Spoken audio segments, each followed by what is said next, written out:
Did you know that Japan has more pets than children? It's true. A country famous for its adorable cat cafes, Instagram-ready Shiba Inus, and robot dogs actually has fewer kids running around than furry companions. That odd fact says a lot about modern Japan. Quirky, surprising, and sometimes a little unsettling once you scratch beneath the surface.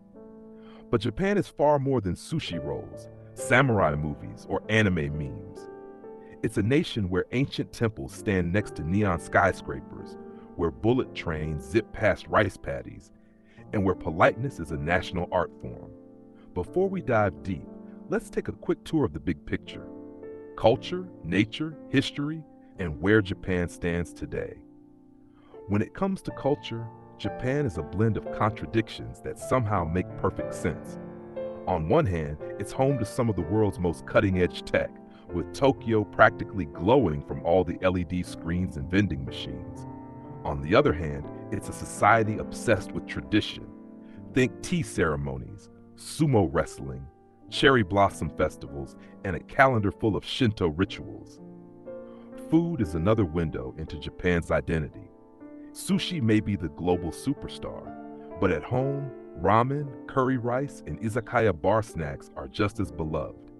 Social rules shape everything, from bowing instead of shaking hands to avoiding loud phone calls on trains. It can feel rigid to outsiders, but for many Japanese, these norms are what keep such a crowded, fast-paced society running smoothly. Japan's natural landscape is as dramatic as its culture.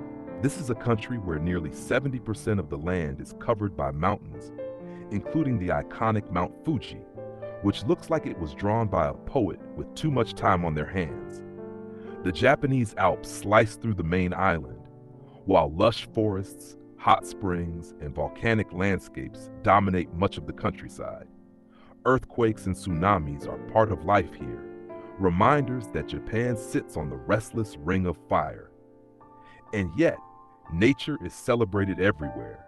In the spring cherry blossoms, sakura, that bring the country to a standstill, in the fiery maple leaves of autumn, and in the carefully raked gravel of Zen gardens.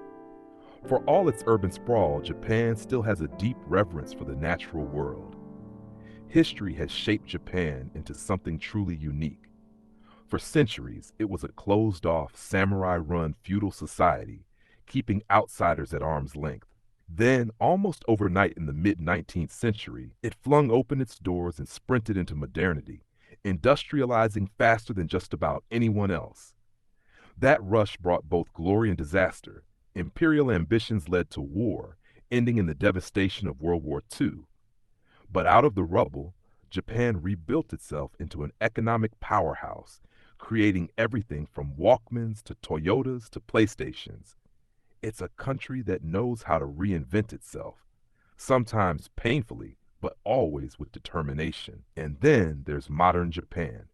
Today, it's a global cultural trendsetter, exporting anime, fashion, video games, and cuisine to every corner of the world. It's also a country grappling with big challenges, an aging population, shrinking birth rate, and an economy that isn't unstoppable as it once seemed.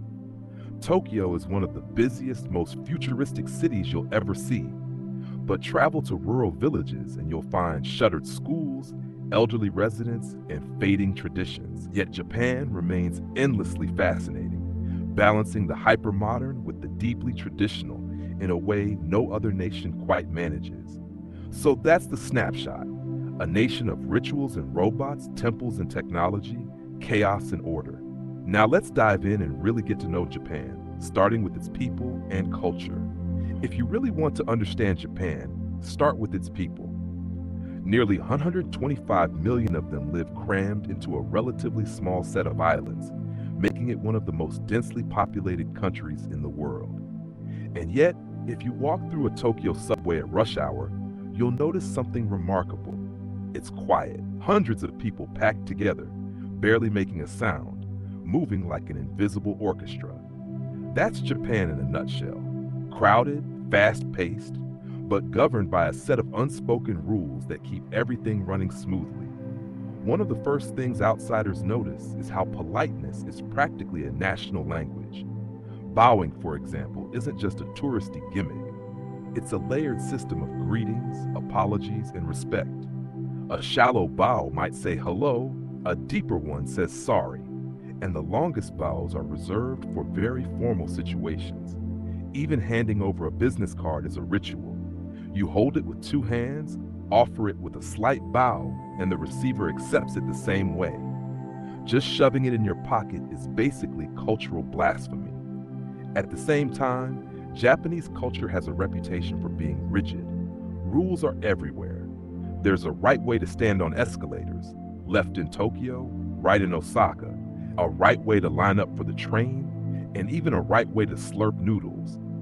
Speaking of noodles, slurping loudly is actually considered polite, a way of showing the chef you're enjoying the meal.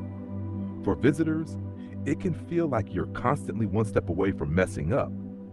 But for Japanese society, these rules act as grease for the social machine. Religion in Japan isn't exactly what most people expect.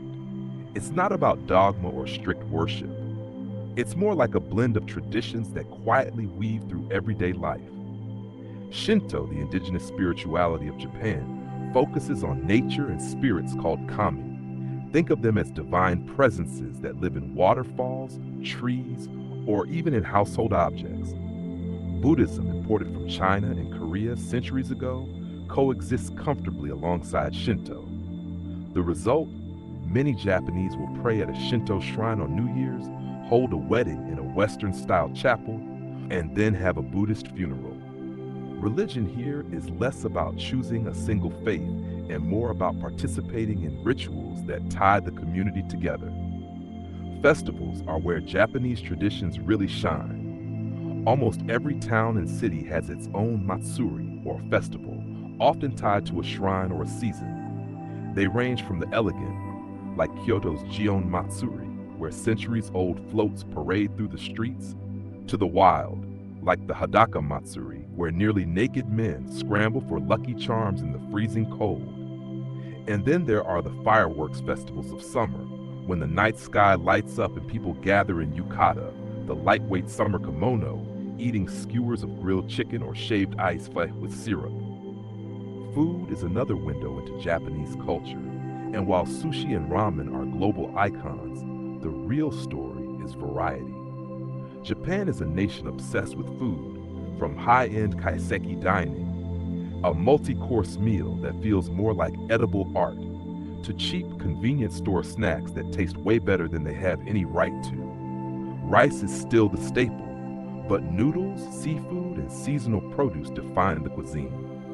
What's striking is how much emphasis is put on presentation. Even a simple bento lunchbox looks like someone designed it for Instagram, long before Instagram existed. But food culture also reflects Japan's struggles. Convenience store meals and instant noodles are popular not just because they're tasty, but because long working hours leave many people with little time to cook. Language is another piece of the cultural puzzle. Japanese has 3 different writing systems: hiragana, katakana, and kanji, and mastering them is no small task. Politeness is even baked into grammar, with different speech levels depending on who you're talking to. The way you'd address a friend is completely different from how you'd speak to your boss. For outsiders, it can feel like walking through a linguistic minefield, but for Japanese society, it reflects the layers of hierarchy and respect that structure daily life. Now let's talk about the people themselves.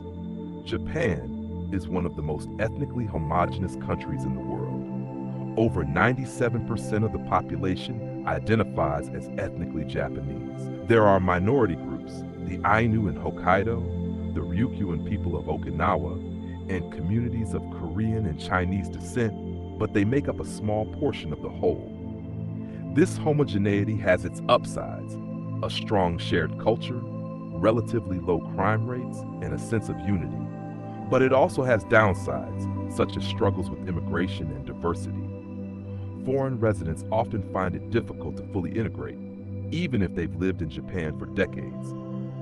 Work culture is another defining feature, and it's both impressive and daunting. The stereotype of the overworked Japanese salaryman exists for a reason. Long hours, unpaid overtime, and after-work drinking sessions with colleagues are still common in many industries. There's even a word, karoshi, which means death by overwork. On the other hand, there's also a deep sense of responsibility and pride in doing one's job well, no matter how small the task. A train conductor apologizing for a 30-second delay isn't a joke. It's a real expression of accountability. Yet Japan isn't just about tradition and rigid structures. It's also one of the most creative and playful cultures in the world.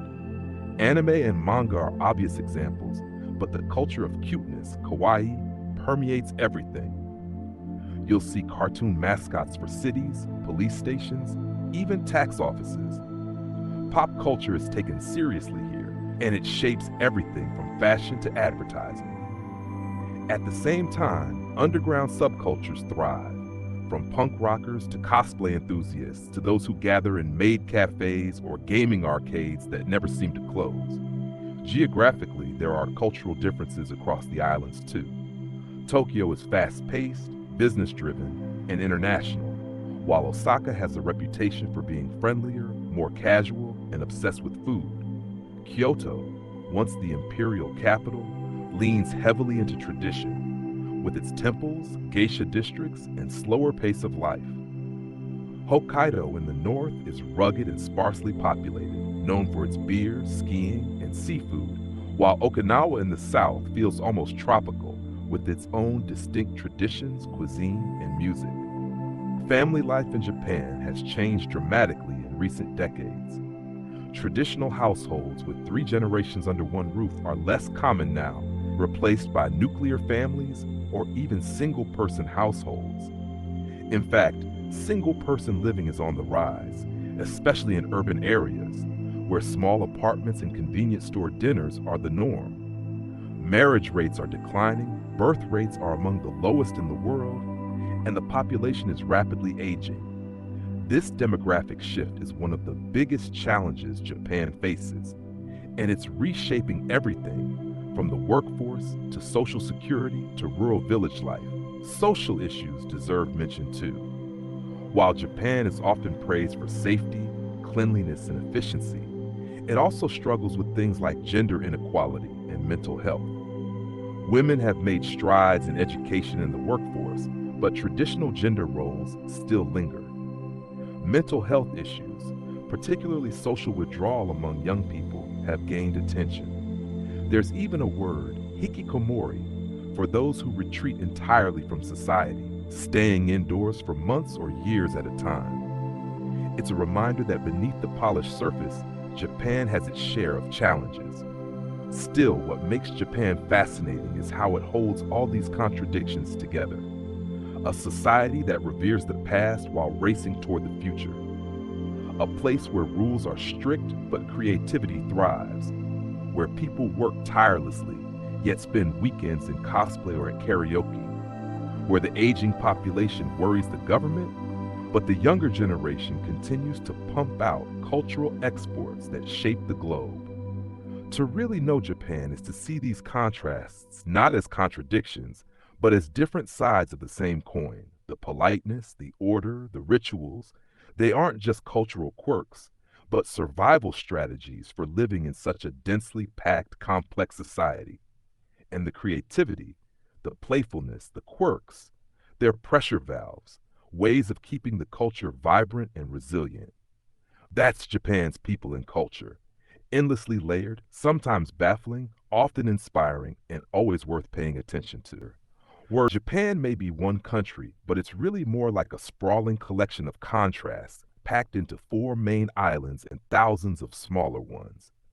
The archipelago stretches over 1,800 miles from north to south, which means you can ski in powder snow in Hokkaido, while people in Okinawa are basking on subtropical beaches, all within the same country.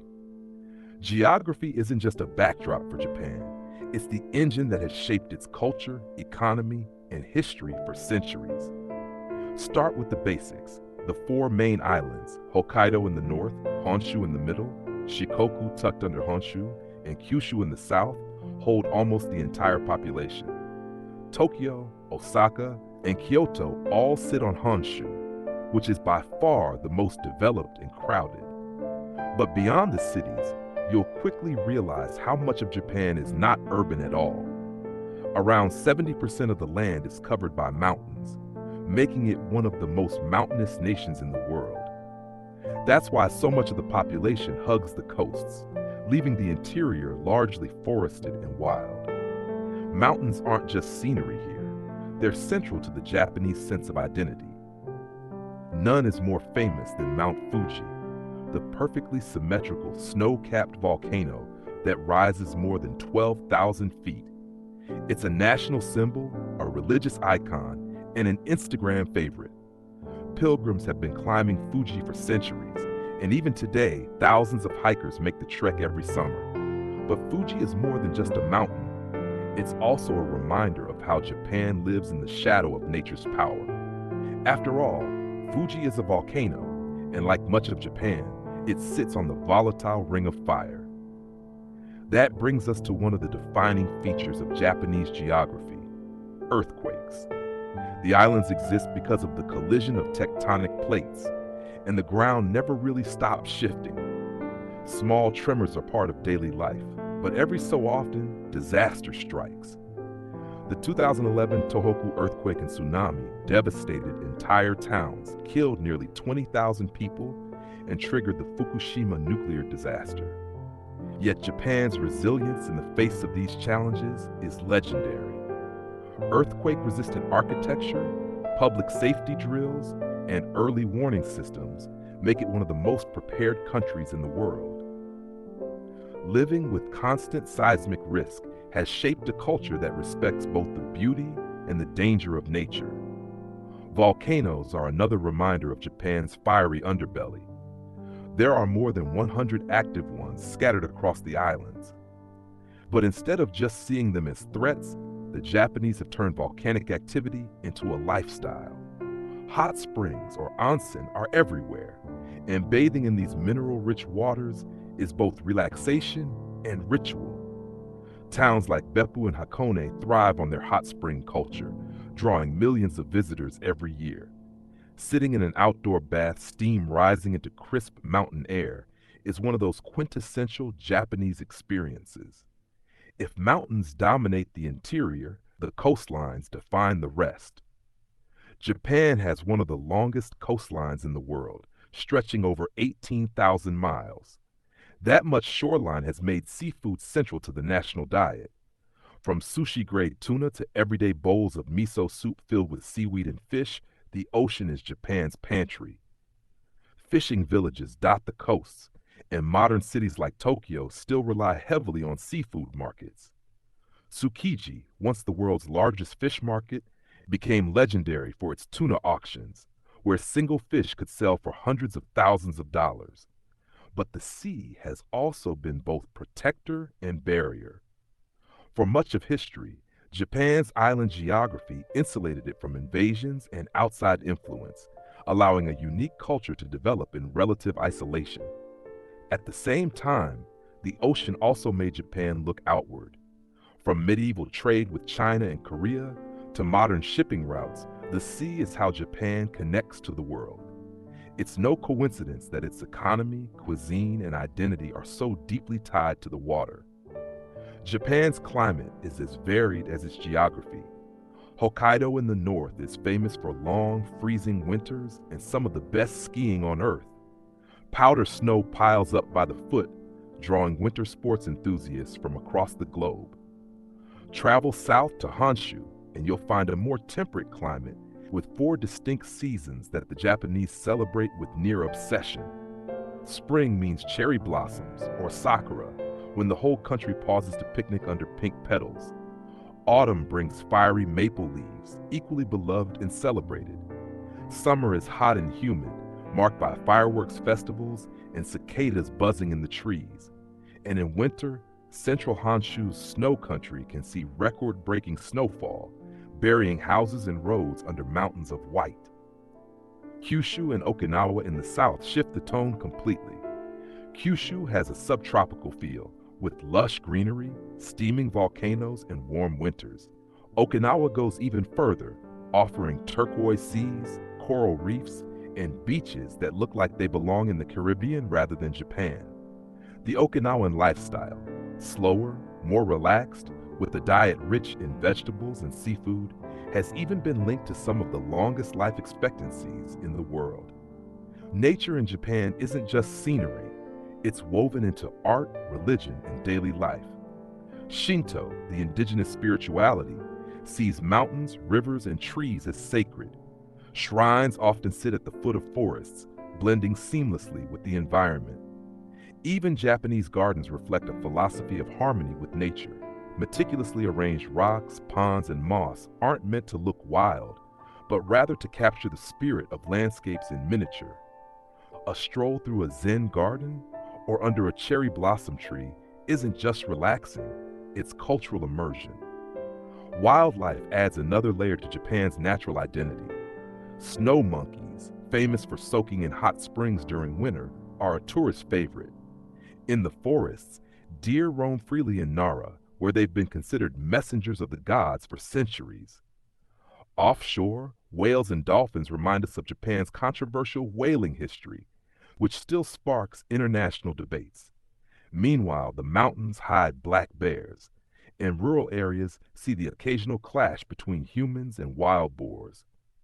Despite its high population density, Japan manages to preserve large pockets of wilderness where nature still calls the shots. Agriculture, squeezed into narrow valleys and terraces carved into hillsides, shows how geography has shaped daily survival. Rice paddies dominate the countryside, reflecting centuries of reliance on this staple. In mountainous regions, fields are built in steps along slopes, creating some of the most scenic farmland in the world. Seasonal crops like green tea, persimmons, and wasabi add to the diversity. Despite industrialization, farming still holds symbolic importance in Japan, tied to traditions, festivals, and even the emperor, who participates in annual rice planting ceremonies. Natural disasters are a constant shadow. Besides earthquakes and volcanoes, Japan faces typhoons that roar in from the Pacific, flooding towns and battering coasts. Yet again, resilience defines the response. Entire industries revolve around preparedness, from flood barriers in Tokyo to precision-engineered infrastructure designed to bend rather than break. It's a relationship with nature that accepts risk as unavoidable, but responds with ingenuity. Urban and natural landscapes often collide in striking ways. In Tokyo, skyscrapers tower over rivers lined with cherry blossoms. In Kyoto, centuries-old temples sit against backdrops of forested hills. In smaller towns, rice paddies stretch right up to the edge of suburban neighborhoods. The balance between dense urbanization and preserved nature is part of what makes Japan so visually stunning. One of the most fascinating things about Japanese geography is how it has encouraged a culture of travel within the country. Because the islands are so varied, people take pride in exploring different regions. Seasonal tourism is huge. Skiing in Nagano, climbing Fuji in the summer, chasing cherry blossoms as they bloom northward across the islands. The Shinkansen, or bullet train, makes this easy, zipping travelers from Tokyo to Kyoto in just a couple of hours. For many Japanese, seeing their own country is a lifelong pursuit, with each region offering its own food, festivals, and scenery. Japan's geography has always been a double-edged sword. Its isolation preserved cultural uniqueness but limited resources.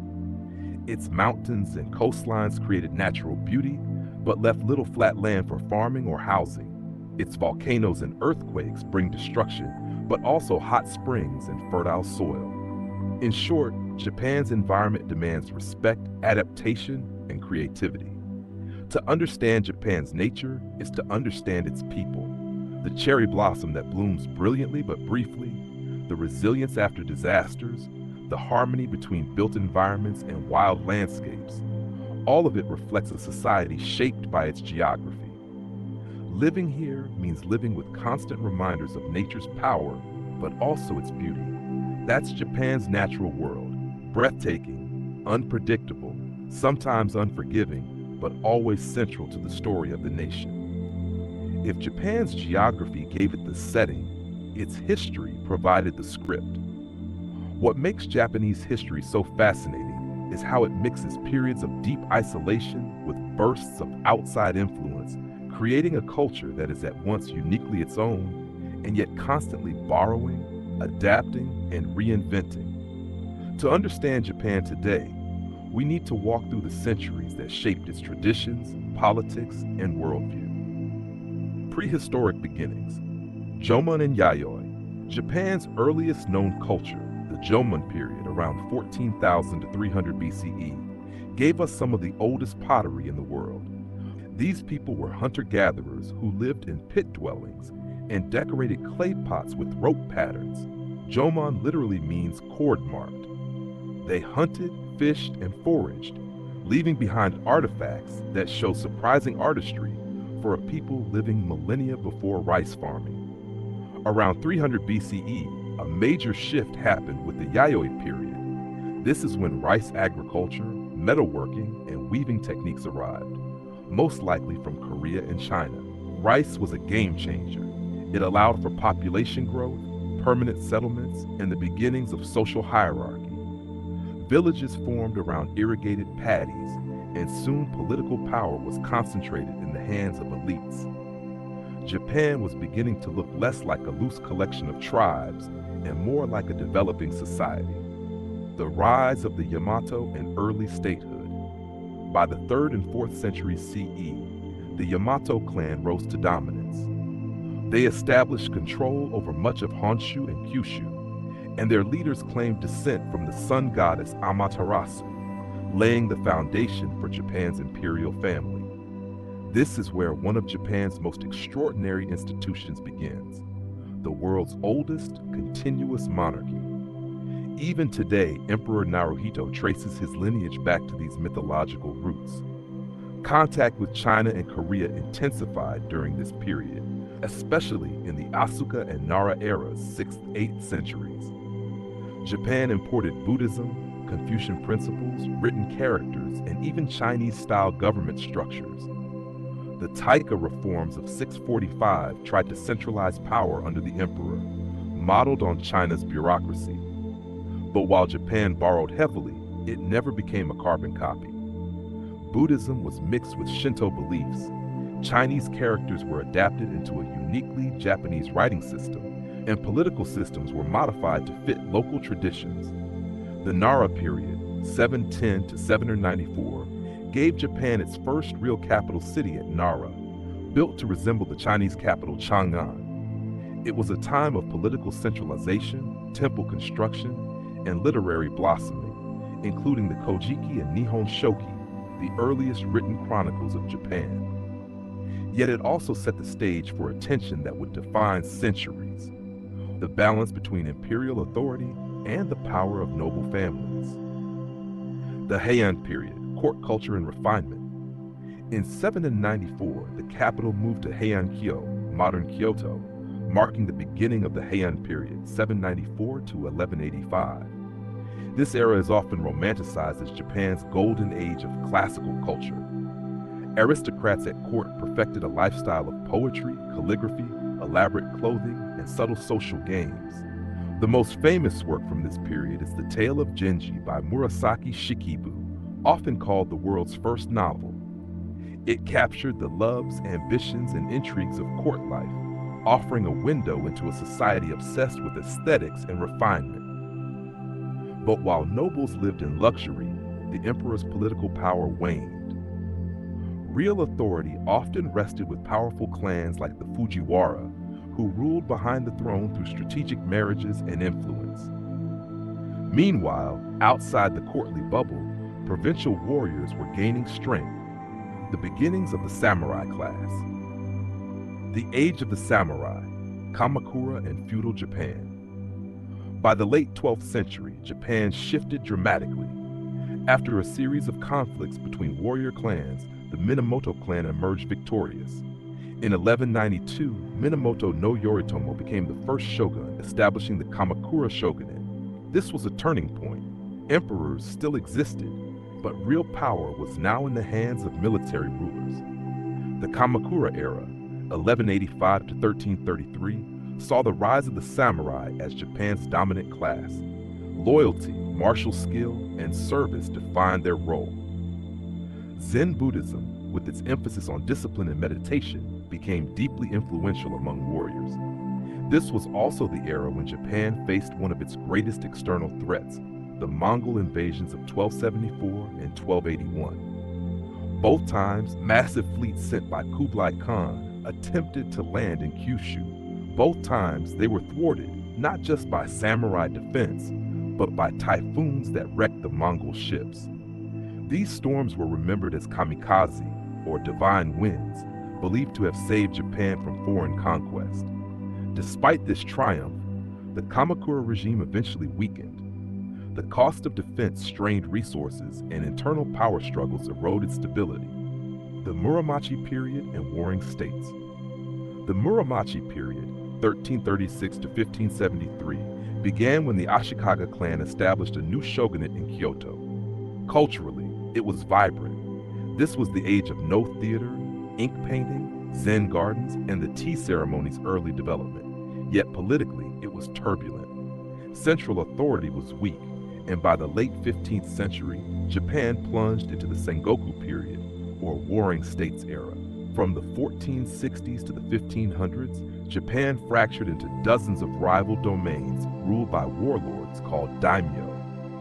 Constant battles for territory reshaped the political map.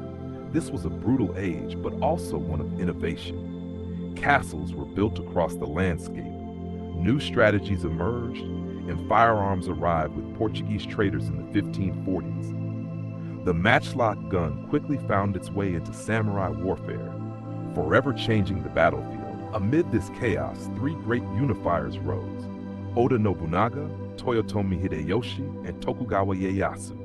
Each played a role in bringing the fractured nation back together. Nobunaga was ruthless and modernized warfare with guns. Hideyoshi, once a peasant, rose to power and unified most of Japan. And Ieyasu, patient and calculating, would eventually establish the Tokugawa shogunate in 1603, setting the stage for centuries of relative peace. Conclusion of Part 1. From Jomon pottery to samurai warriors, Japan's early and medieval history is a story of transformation. Rice farming and clan politics gave way to imperial courts, which in turn yielded to the rise of the warrior class.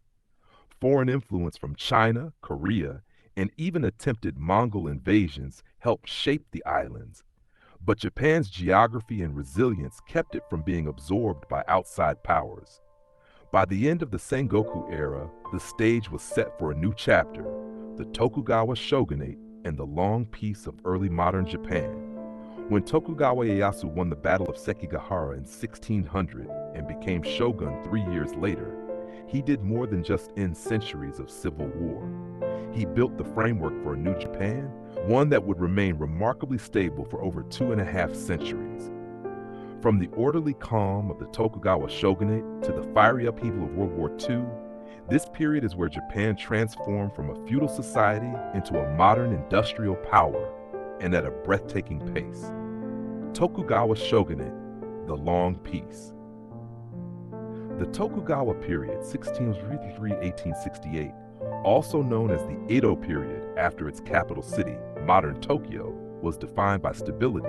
Ieyasu and his successors created a rigid social structure, often described as Confucian in spirit, Japanese in practice. At the top sat the emperor, a ceremonial figure with no real power, followed by the shogun, daimyo, lords, samurai, peasants, artisans, and merchants. The samurai class retained prestige, but in peacetime, many became bureaucrats and administrators rather than warriors. Peasants, despite carrying the burden of heavy taxation, were officially ranked higher than merchants, since agriculture was seen as the moral backbone of society. Merchants, however, quietly grew wealthy, creating a contradiction that would simmer under the surface. Foreign relations during this era were minimal. In the 1630s, The Tokugawa shogunate issued the Sakoku edicts, sealing Japan off from most of the outside world. Foreigners were expelled, Christianity was banned, and Japanese were forbidden to travel abroad. The only exceptions were limited trade with the Dutch and Chinese at Nagasaki. This isolation wasn't absolute, but it did create a sense of cultural insularity. Yet paradoxically, isolation also fostered a rich internal culture. Edo became one of the largest cities in the world. Kabuki theater flourished, ukiyo-e woodblock prints captured scenes of daily life and landscapes, and haiku poets like Matsuo Basho perfected their craft. The tea ceremony, flower arranging, and calligraphy all became refined expressions of Japanese aesthetics. Despite the peace, cracks were forming. Population pressures, rigid social classes, famines, and corruption created tensions. By the 19th century, the world was knocking on Japan's door, and the door would not hold forever. The arrival of the West and the Meiji Restoration. In 1853, U.S. Commodore Matthew Perry sailed into Edo Bay with his black ships, demanding that Japan open its ports to trade. The Tokugawa shogunate, facing military pressure, signed treaties with the West. This unequal arrangement exposed Japan's vulnerability and fueled domestic unrest. Many samurai and intellectuals argued that Japan must modernize or risk colonization. By 1868, after years of political conflict, the shogunate collapsed, and power was formally restored to the emperor in what is known as the Meiji Restoration. The young Emperor Meiji became the symbol of a new era. The transformation was astonishing.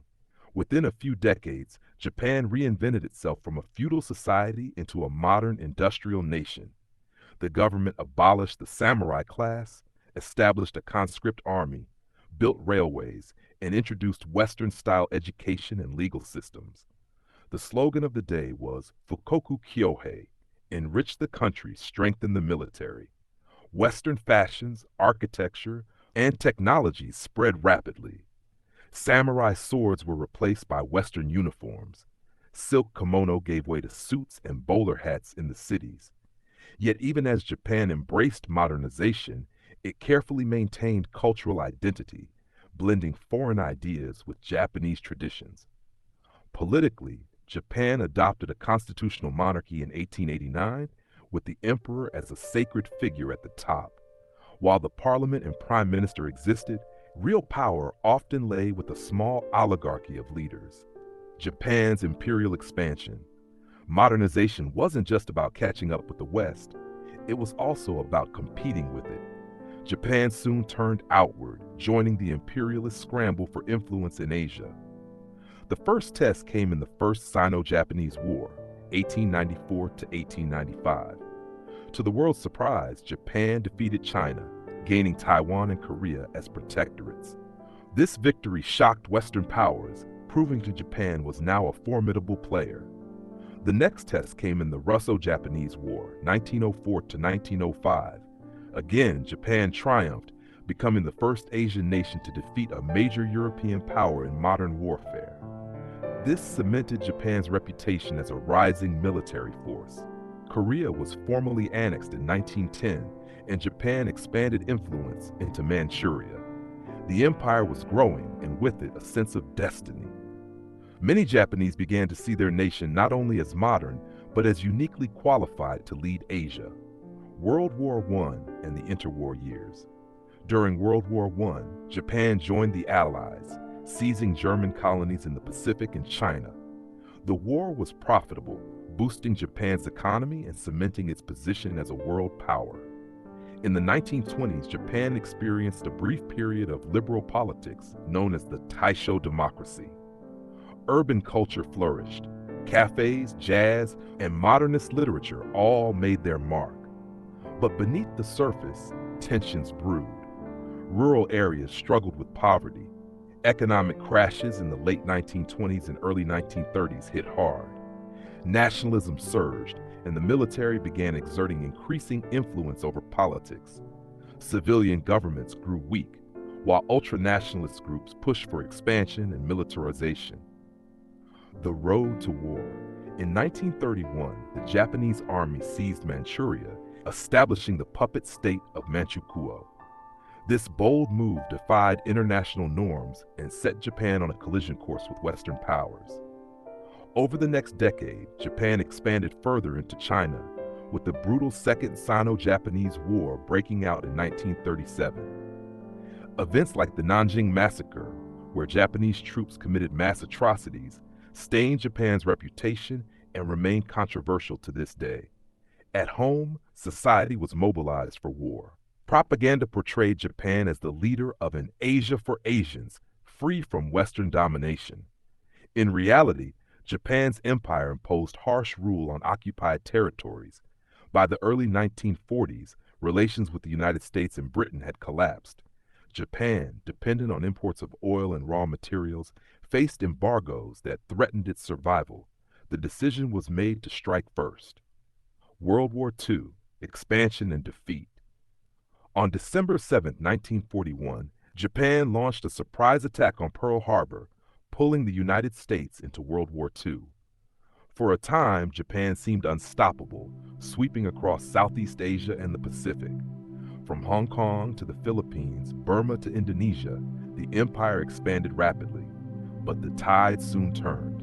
By 1942, Japan suffered major defeats at battles like Midway and Guadalcanal. The United States, with superior industrial capacity, pushed island by island toward Japan. Meanwhile, in China, Japan was bogged down in a grinding, brutal conflict. As the war dragged on, Japan faced devastating air raids. Cities like Tokyo were firebombed, killing tens of thousands, yet the government refused to surrender. In August 1945, the United States dropped atomic bombs on Hiroshima and Nagasaki, killing over 100,000 people instantly, and many more from radiation in the aftermath. At the same time, the Soviet Union invaded Japanese-held Manchuria. Finally, Japan surrendered on August 15, 1945. The war left Japan devastated. Cities were in ruins, millions were dead or displaced, and the empire was dismantled. For the first time in history, Japan was occupied by foreign powers, with U.S. General Douglas MacArthur overseeing a sweeping transformation. Conclusion of Part 2. From the Tokugawa shogunate's long isolation to the rapid modernization of the Meiji era, and from imperial expansion to catastrophic defeat in World War II, this period of Japanese history is nothing short of epic. In less than a century, Japan went from a feudal society to an industrial empire, and then to ashes. But the story doesn't end there. Out of destruction would come rebirth, as Japan rose again in the post-war era to become an economic and cultural powerhouse. If you visit Japan today, the first thing you notice is the feeling of contrast. A wooden shrine stands quietly beneath cherry blossoms, while only a few blocks away, a glowing row of vending machines hums in the night, and anime mascots beam from giant LED screens. Japan is a country living in two times at once, holding tight to its traditions while constantly reinventing its present. To understand Japan now, you have to see how its people, politics, economy, and culture all weave together into something uniquely Japanese. One of the most defining aspects of modern Japan isn't its technology or pop culture, but its population. Japan is one of the oldest societies in the world, with nearly a third of its people over 65 years old. The birth rate has been falling for decades, and entire rural schools are closing because there simply aren't enough children to fill them. Small towns in the countryside sometimes feel like they're fading away, with shuttered shops and abandoned homes giving way to silence. This problem is so widespread that there's even a word for it, akiya, which means empty house. There are millions of them across Japan. Some are being sold for unbelievably low prices, even given away, just to avoid the cost of maintaining them. This aging population creates real pressure on the economy. A shrinking workforce means fewer people to pay into pensions and fewer young consumers to fuel growth. The government has tried to encourage people to have more children, offering incentives like subsidies and childcare support, but so far the numbers haven't moved much. Immigration could be a solution, but Japan has historically been resistant to large-scale immigration. The idea of preserving cultural homogeneity is strong, and while small programs exist to bring in workers for agriculture, construction, and elder care, they haven't yet reached the scale needed to offset the decline. In the meantime, technology is being asked to fill the gap. Robots are increasingly used in nursing homes to assist with daily tasks, and artificial intelligence is being applied to areas like logistics and translation to make the workforce more efficient. Despite these challenges, everyday life in Japan is remarkably stable and safe. Crime rates are among the lowest in the world, and even in huge cities like Tokyo and Osaka, people routinely leave bicycles unlocked or children walk to school alone. Public transportation runs with near-perfect punctuality, and the infrastructure is carefully maintained. Daily life can be demanding, but it functions smoothly. Work culture, however, remains one of Japan's defining double-edged swords. On one hand, there is incredible dedication, teamwork, and pride in doing things well. On the other, long hours, stress, and social pressure have become infamous. The term karoshi, meaning death by overwork, is sadly not an exaggeration. In recent years, the government and companies have started experimenting with reforms, from premium Fridays encouraging workers to leave early once a month to trial runs of shorter work weeks. Change has been slow, but the problem is widely recognized. Economically, Japan is still one of the giants of the world. It has the third largest GDP, driven by advanced industries like automobiles, robotics, and electronics. Companies like Toyota, Sony, and Nintendo are global household names. But there is also a sense that Japan has been in an economic plateau for decades.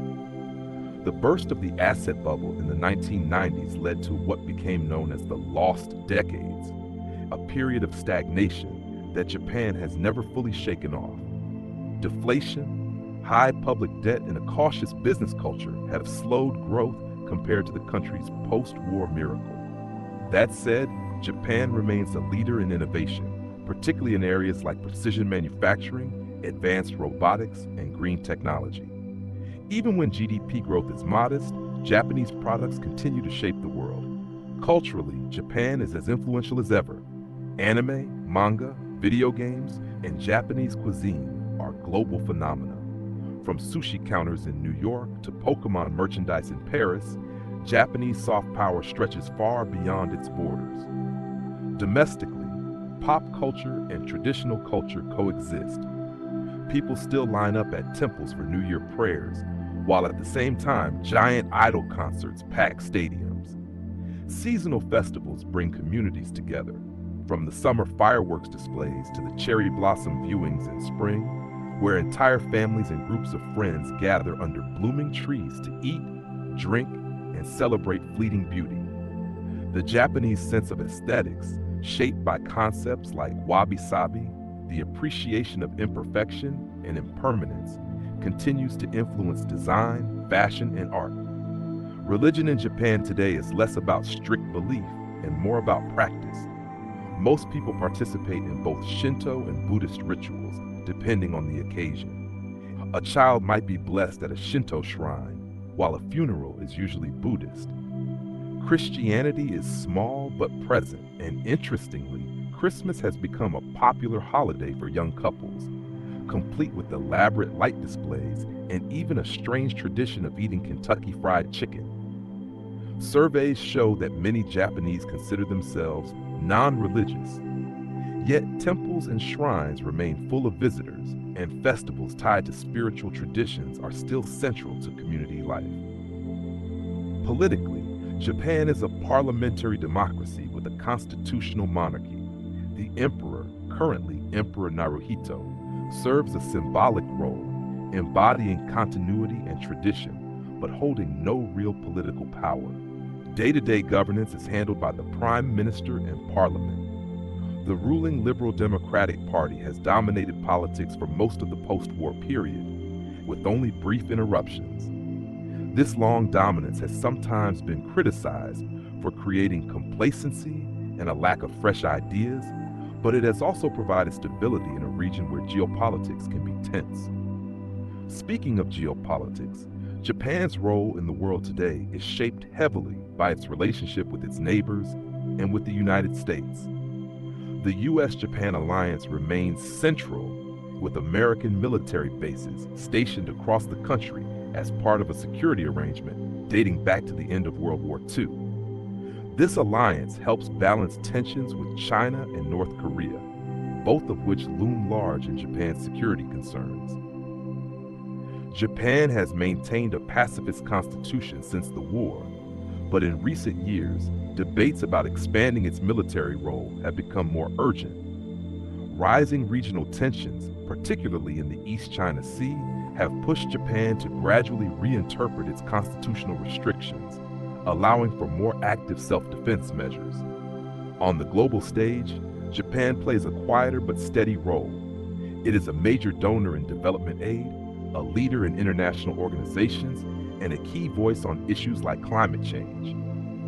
Tokyo often favors diplomacy and consensus building, reflecting a preference for stability and careful negotiation.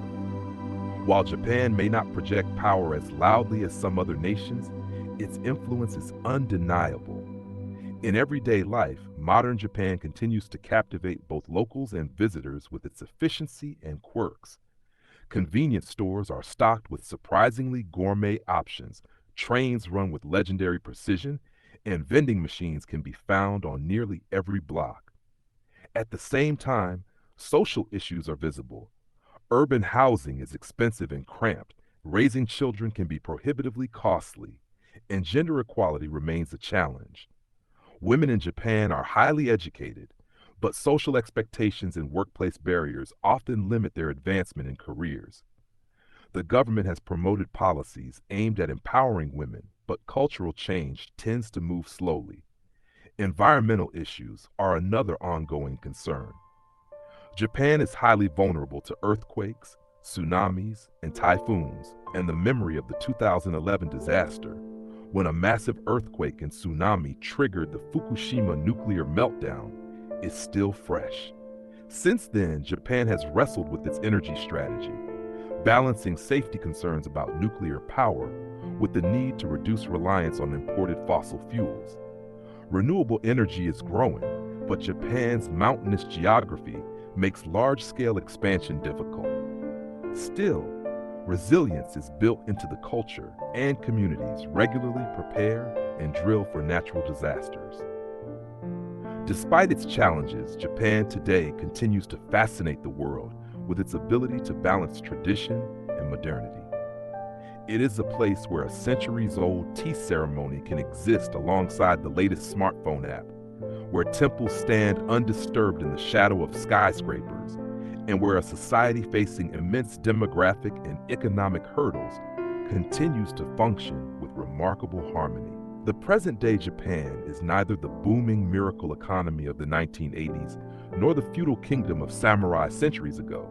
It is something in between, a country that has accepted its limitations while still pushing forward with quiet determination. Japan today is complex, resilient, and endlessly intriguing. Its strengths are not always loud, and its struggles are not always visible, but together they paint a portrait of a nation navigating the 21st century in its own way. For visitors, Japan offers the thrill of neon-lit cities and the peace of serene landscapes. For its people, it remains home, shaped by shared history and collective endurance. The story of Japan in the present day is one of balance, of contradictions, and of a society that, even while facing immense change, remains unmistakably itself.